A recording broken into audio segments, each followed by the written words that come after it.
মুচকি হাসিয়ে ধরাই দিল লাল গলা। হ্যালো, হ্যাঁ বলেন বলেন বলেন, ঠিক আছে ঠিক আছে। আরে কি জ্বালাই পড়লাম রে, এত মাথা খারাপ হয়ে গেল। কই রে সুমাইল, শুনতে বেটা? হ্যাঁ আব্বা, কি বলছো বলো। বলছি একটা সুন্দর মেয়ের নম্বর দে তো। না হয়তো আমি একটা সুন্দরী মেয়ের নম্বর দিছি, পটাতো। ছি বাবা, আমি মেয়ে পাঠাতে পারবো না। তুই কি আমার মান সম্মান ডুবাবি নাকি রে? এই সমাজের কমপক্ষে একটা পুরুষের 15টা 16টা করে বউ, আর 10-12টা গার্লফ্রেন্ড, আর 3-4টা ভাবিদের সাথে প্রেম থাকা দরকার। আর তুই একটাও পারিস না। হায় আমার পুরো কপাল রে, আমার তো একটাই বরে তোর মা।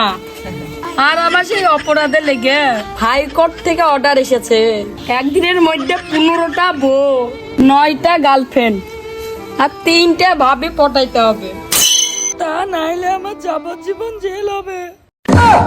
কেমন 2050 সাল এলো রে, আগে আমাদের 2024 সালে ভালো ছিল। তুই যা, তুই পারবি না, তুই বাদ দে, তোর দ্বারা ওসব হবে না।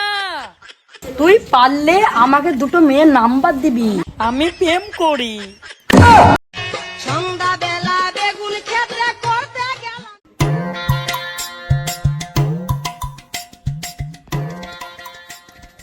ও মা, কি করেছে দেখো।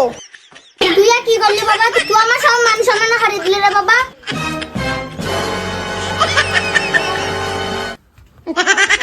ও বাবা, তুই বই পড়িস কেন রে বাবা? তুই আচ্ছা বাবা, তুই বাংলা খা। বই পড়া কে কি হয়েছে বাবা? অমনি করে কেউ খায়?